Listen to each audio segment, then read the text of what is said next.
परंतु या ठिकाणी आयोजकांचे अभिनंदन करतो. आणि वर्धा जिल्ह्यामध्ये स्पेशल ऑलिम्पिकचे जे पुनर्स्थापन केलं, पुनर्गठन केलं, त्यामध्ये डॉक्टर सॉल्टबर्गर, जे किरण मांडे सर, गौतम सर आणि इतर सर्व टीम जी नवीन तयार केली, त्या सर्वांचे मी मनपूर्वक आभार मानतो. कारण वर्धा जिल्ह्यामध्ये 8 वर्षापूर्वी या स्पेशल ऑलिम्पिकच्या स्पर्धेचं आयोजन केलं होतं. आणि मी एक विनंती करतो, या ठिकाणी उपस्थित जेवढे काही आहेत विशेष शिक्षक आणि अन्य सर्व, त्यांना विनंती करतो की थोडं 2 मिनिटे शांतपणे बसावं. तर आपल्याला नसेल ऐकायचं वाटतं समजून 2 मिनिट बाहेर जाऊन करू शकतात. ठीक आहे. तर वर्धा जिल्ह्यामध्ये 8 वर्षापूर्वी या ठिकाणी आम्ही स्पेशल ऑलिम्पिकचं विशेष आयोजन केलं होतं. त्यामध्ये सर्व शिक्षा अभियानांतर्गत जे काही शिक्षक आहेत ते सर्व विशेष शिक्षक या स्पेशल ऑलिम्पिकच्या ट्रेनिंग मध्ये सहभागी झाले होते. आणि ही ट्रेनिंग वर्धा स्टेडियम या ठिकाणी घेण्यात आलं होतं. त्यामध्ये असलेल्या जेवढ्या ज्या क्रीडा स्पर्धा होत्या, त्या क्रीडा स्पर्धेसंदर्भात महत्वपूर्ण असं बुकलेट त्या सर्व शिक्षकांना त्यावेळी देण्यात आलं.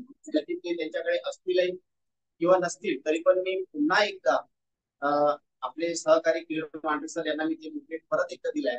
त्यामध्ये वेगवेगळ्या प्रकारच्या क्रीडा स्पर्धा आहेत. विशेष करून विशेष दिव्यांग विद्यार्थी जे आहेत त्यांना या समाजाच्या मुख्य प्रवाहात आणायचं आपल्याला शिक्षणाच्या माध्यमातून ज्याप्रमाणे या मेन स्ट्रीम मध्ये आणण्याचं काम करतो.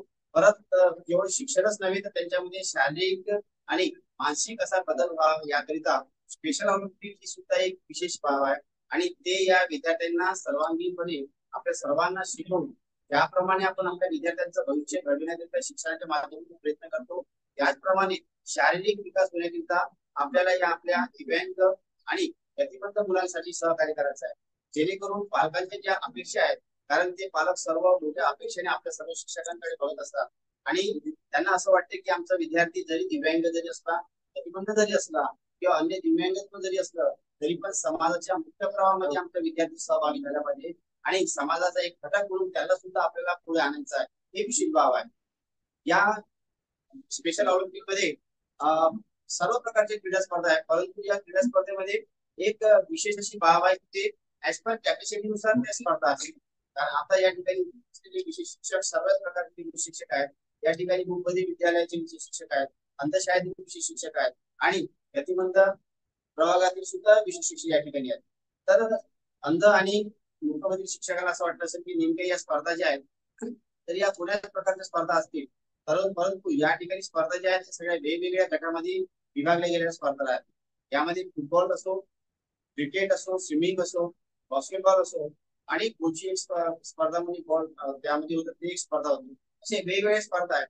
या स्पर्धेमध्ये त्यांच्या ज्या ज्या विद्यार्थ्यांना आपल्याला सहभागी करून घ्यायचा आहे त्या सर्व स्पर्धकांना त्यांच्या एज पर कॅपॅसिटीनुसार म्हणजे शक्तीनुसार त्यांना आपल्याला सहभागी करून घ्यायचा आहे. तर एखादी समजा सिनियर विद्यार्थी असेल आणि मॉडरेट विद्यार्थी असेल, परंतु या मॉडरेट विद्यार्थी आणि सिनियर विद्यार्थ्यांमधला जो फरक असेल, शारीरिक व्यंगत्व जे असेल किंवा त्यांचं एज कॅपॅसिटी किंवा शारीरिक कॅपॅसिटी असेल, या दोन्ही मधलं त्यांना आपल्याला वेगवेगळं व्हॅल्यू करायचं आहे. आणि त्या जशी त्याची कॅपॅसिटी त्या कॅपॅसिटीनुसार क्षमतेनुसार त्यांच्या स्पर्धा घ्यायच्या आहेत. मानसिक क्षमता हा त्याच्यात आला भाग आहे, परंतु शारीरिक कॅपॅसिटी सुद्धा त्याची तपासली जाते. आणि त्यांची सुरुवातीला ही स्पर्धा घेऊन त्याच्यातून वेगवेगळ्या प्रकारचे विद्यार्थी वेगवेगळे म्हणजे गट तयार केले जाते आणि त्या गटानुसार ते स्पर्धा नाही तर होते का आम्ही जिल्हा स्पर्धा घेतो दरवर्षी आमच्या शिक्षक आहेत म्हणजे त्याला काय म्हणजे शारीरिक क्षमता चांगली असलेला विद्यार्थी, मॉडरेट स्वरूपाचे विद्यार्थी आणि एखादी शिबिर विद्यार्थी, दोन्ही विद्यार्थी स्पर्धेमध्ये 100 मीटरच्या स्पर्धेमध्ये भाग घेतो.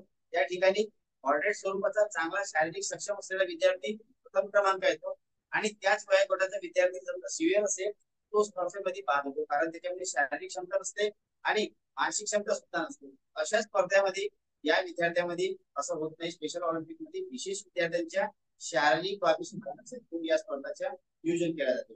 तर या जिल्ह्यामध्ये खरंच चांगली बाब आहे की त्या सरांनी या ठिकाणी स्पर्धा या ठिकाणी आता नव्याने स्थापन केलं आहे.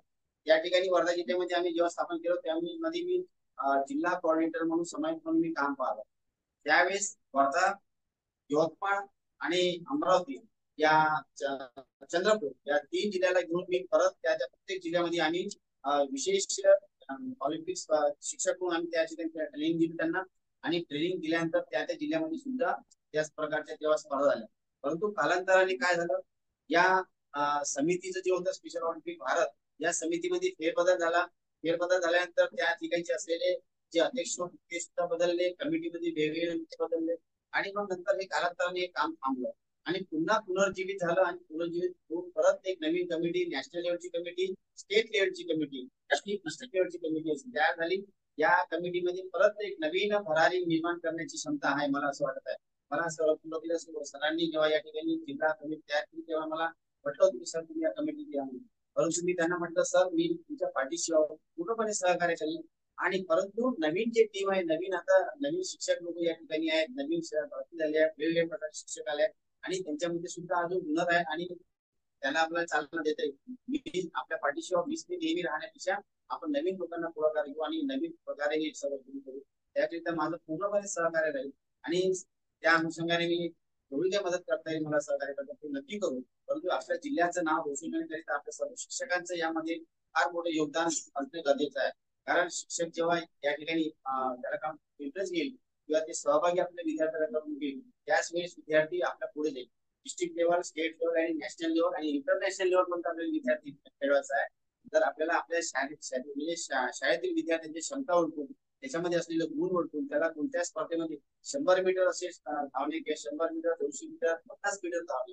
फुटबॉल मध्ये सुद्धा छोटी मोठी त्यांची विंग्स आहे, त्यामध्ये सुद्धा आपलं अवेडवे मोठं फुटबॉलचं ग्राउंड राहत नसते तर त्या ऑलिम्पिक मध्ये ते ग्राउंड वेगळ्या प्रकारचं असतं. त्यानंतर क्रिकेटचं सुद्धा स्पर्धेमध्ये वेगवेगळ्या प्रकारचे नियम्स आहेत.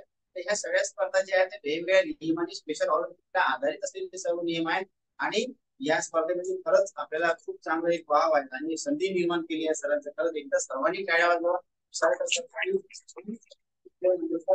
टीम जे नवीन तयार झाली आहे मला वाटते सगळं सरांनी त्यामध्ये इन्व्हॉल्व केलं आहे. सरांचं खरंच एक चांगलं कुशल नेतृत्व त्या ठिकाणी लाभलं आहे. तर या सरांच्या पाठीमागे आपण सर्व राहू आणि या ठिकाणी या वर्धा जिल्ह्यातल्या आपल्या विद्यार्थ्यांना घडवण्याचा आणि नॅशनल लेवल मध्ये पर्यंत नेण्याचा सर्वांनी प्रयत्न करूया.